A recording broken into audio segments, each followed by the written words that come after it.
ಬಾ ತಮ್ಮ ಬಾ. ಮಹಾರಾಷ್ಟ್ರ ಕುಸ್ತಿ ಮುಗಿಸ್ಕೊಂಡು ಈಗ ಬಂದೇನಪ್ಪ ಸಹೋದರ. ಹೌದಣ್ಣ, ನಿಮ್ಮ ಇಬ್ಬರ ಆಶೀರ್ವಾದದಿಂದ 80 kg ಪ್ರಥಮ ಸ್ಥಾನ ನನ್ನದಾದಣ್ಣ.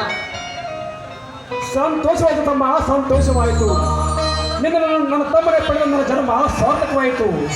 ಈ ನಮ್ಮ ಜಮೀನ್ದಾರ ಮೈಂದ್ರವನ್ನು ಜನ ಮೆಚ್ಚಿ ಹಾಗೆ ಮಾತನಾಡ್ತಿದೆ. ಧರ್ಮ ಕಾರ್ಯ ನಡೆದ ನಮಗೆ ಆ ದೇವರ ಸುರಕ್ಷಿ. ಹಾ ಲಕ್ಷ್ಮಿ, ತಮ್ಮನಿಗೆ ದೃಷ್ಟಿ ತೆಗೆಯಮ್ಮ.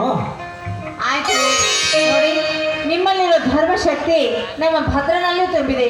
ಯಾಕೆ ಸ್ವಾಮಿ? ಸಂತೋಷ ತಮ್ಮ, ಸಂತೋಷ. ಹೋಗು. ಸರಿ ಅಣ್ಣ.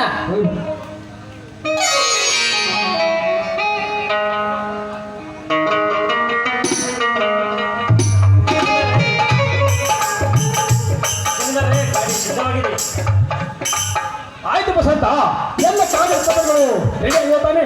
ತಗೊಂಡಿದ್ದೀರಿ ಸಾವ್ಕಾರ್ರಿ, ತಾವು ಈಗಲೇ ಬಂದು ಬಿಡ್ರಿ. ಹಾ ಲಕ್ಷ್ಮಿ, ತಮ್ಮ ಬರೋ ತನಕ ಮನೆ ಕಡೆ ಜೋಪಾನ. ನಾನು ಹೋಗಿ ಬರ್ತೀನಿ. ಸರಿ ಅಂದ್ರೆ ಬೇಗ ಬಂದ್ಬಿಡಿ.